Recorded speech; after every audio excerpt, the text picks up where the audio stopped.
So speaking of banks, this is one I learned recently. A banker told me that projections are going to be more important in 2021 than they ever have been. I've heard And he that. said that reason is that, well, obviously 2020 was not favorable to most businesses. Most businesses did not do well.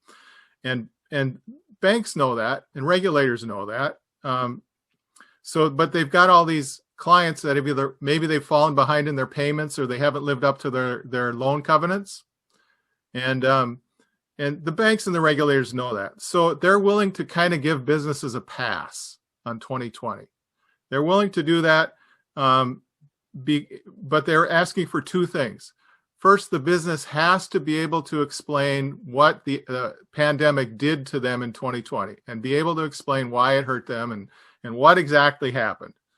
But second, then they need to demonstrate that they have a plan in 2021 to get back to where they want to be. And guess what? The bank and the regulator will require a projection.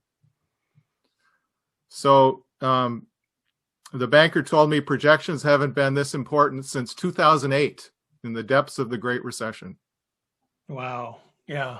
And it makes perfect sense, right? But if you don't know that, you don't know. And so if you're going to touch on this later, let me know. But, I think some people are hearing the word projection, and maybe just to put that in perspective, there's a wide spectrum, right? There's the back of the napkin where you go in and say, hey, banker, I think we're going to sell this much money or, sell this much in revenue. And then there's the extreme detail.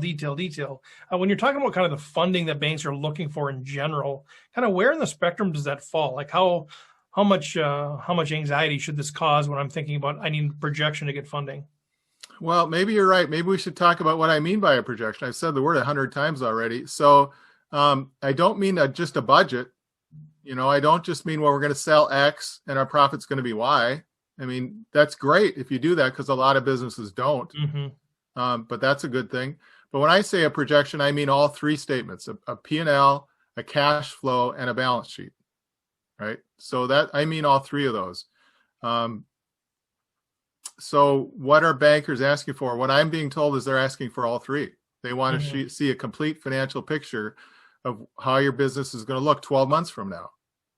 But I agree. So if I have 30 different revenue sources and 50 different expense accounts and all that sort of stuff, are they going to need, do I need to project out how much my QuickBooks is going to cost this year? Or I see what you're saying. Yeah, no, that was good. But how detailed are these projections generally going to have to be?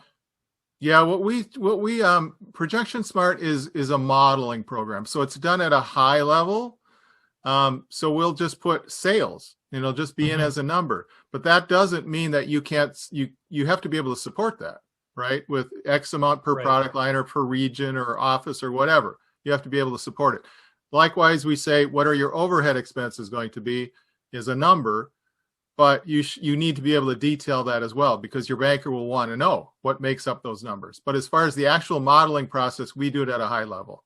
Yeah, and that's usually going to be sufficient for a bank, right? They might have questions, but yeah. Okay, good.